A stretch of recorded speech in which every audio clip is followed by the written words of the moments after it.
couple de retraités réalise son rêve. Avoir une maison à la campagne au fond d'un bois pour y vivre une solitude à deux, loin d'un monde furieux. Autour de chez eux, personne, à part une petite maison où vivent un ancien médecin et sa femme. Par politesse, ils veulent les rencontrer. Ils font alors la connaissance de ce voisin, Palamède Bernardin. Tous les jours, à 16h, Palamède prend l'habitude de leur rendre visite, ou plutôt, il vient chez eux, s'assoit dans le fauteuil qu'il s'est choisi et ne dit plus un mot. Puis s'en retourne chez lui, toujours ponctuel, à 18h. Le couple de retraités, quand il essaie d'en apprendre davantage sur lui, a plutôt l'impression de déranger M. Bernardin.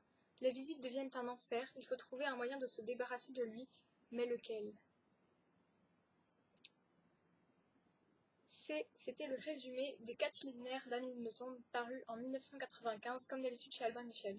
Alors, je vais vous parler aujourd'hui de Les Catilinaires, de Journal d'Hirondelle et du Fait du Prince. Le problème, c'est que je n'ai aucun de ces trois livres en livre, quoi. J'ai lu tous ces trois livres-là en PDF, donc cette vidéo ne va pas être très très vivante, mais voilà.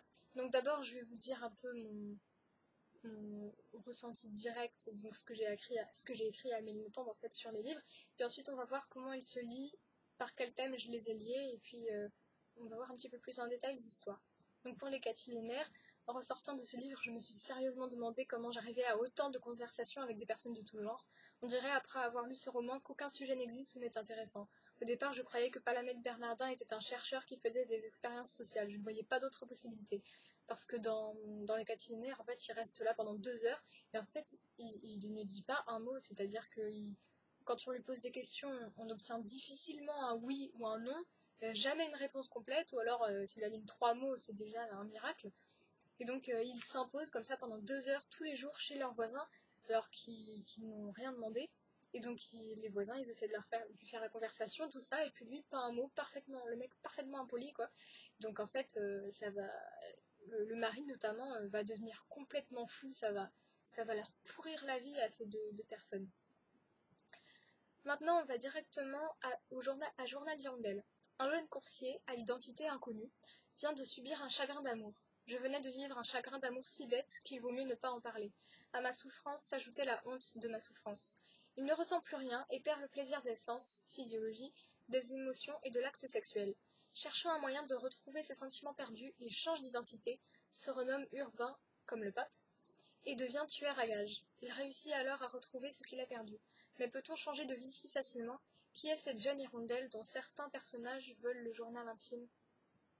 Donc ce roman est paru en 2006. Vous savez que c'est très frustrant de parler des romans d'Amélie Nothomb parce qu'on ne peut pas révéler la raison du titre, puisque le titre est un peu la clé de l'énigme à chaque fois de ces romans. Donc c'est très très frustrant de ne pas pouvoir en parler parce que sinon, évidemment, je vais vous spoiler.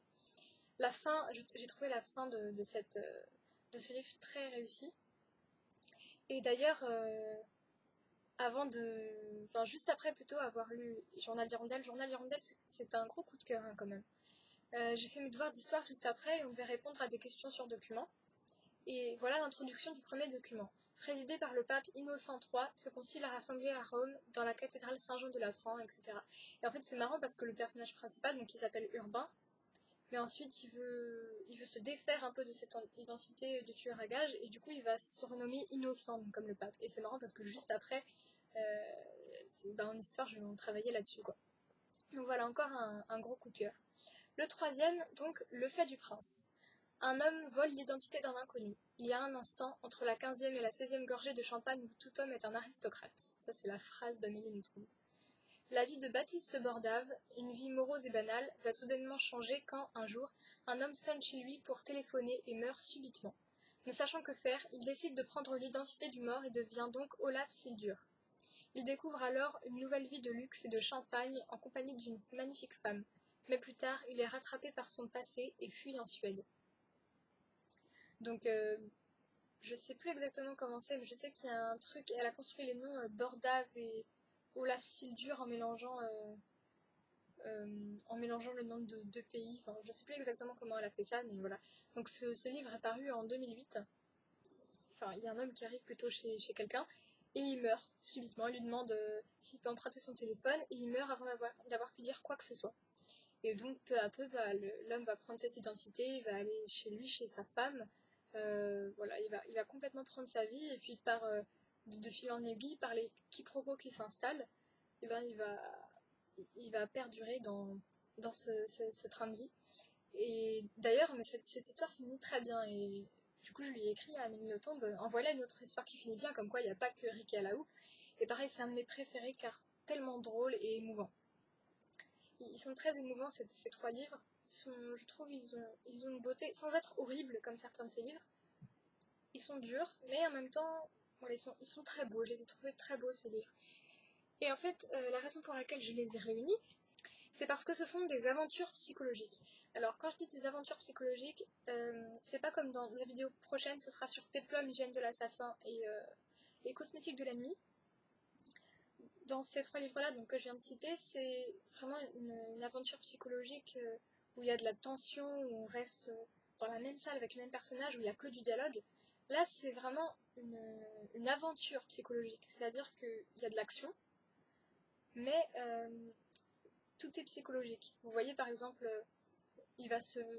Baptiste Borda, dans Le Fait du Prince, va se créer une nouvelle identité avec un homme qui vient chez lui qui meurt subitement, donc la question est psychologique, hein. Elle pose la question de l'identité et du changement de vie. Dans Journal d'Hirondelle, c'est un homme qui ne ressent plus rien du tout, et du coup il va devenir tueur à gages, donc il y a de l'action forcément, mais à la base c'est parce qu'il ne ressent plus rien, tout est psychologique.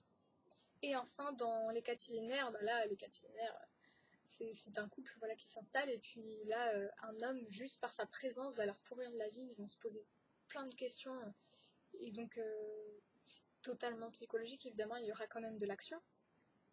Donc voilà, c'est ce qui relie ces trois livres, et c'est donc elle fait beaucoup de choses à Amélie Nothomb, hein. On a déjà parlé des romans où elle se met en scène, subtilement ou pas, mais en tout cas en scène dans des situations qu'elle n'a pas forcément vécues. Bon, elle écrit des autobiographies, elle écrit aussi donc sur la beauté, la laideur, la différence, et sur le fait que le talent n'existe pas. Et elle crée aussi des histoires, des aventures psychologiques où il y a de l'action, mais où l'essence de l'action naît d'une question. Donc on a la question d'identité, du changement de vie, on a la question des sentiments, du vide émotionnel, et on a la question du... Je ne sais pas comment expliquer ça avec des mots, mais dans les catilinaires, c'est un poids, une plume qui pèse, qui va...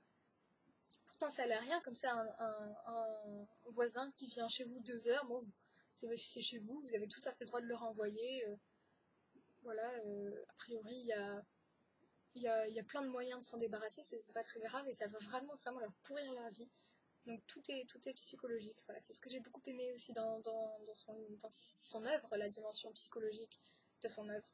Voilà, c'est tout pour cette vidéo. Hein, moi, j'ai pas eu l'impression de parler beaucoup, je vois que la vidéo fait 8 minutes 50. Enfin voilà, en tout cas, c'est tout ce que j'avais à dire. Je vous conseille vivement ces 3 livres. J'espère que la vidéo vous aura plu comme d'habitude. Bisous! Et vous avez vu, je viens de faire comme Cher Akarinsky. Salut!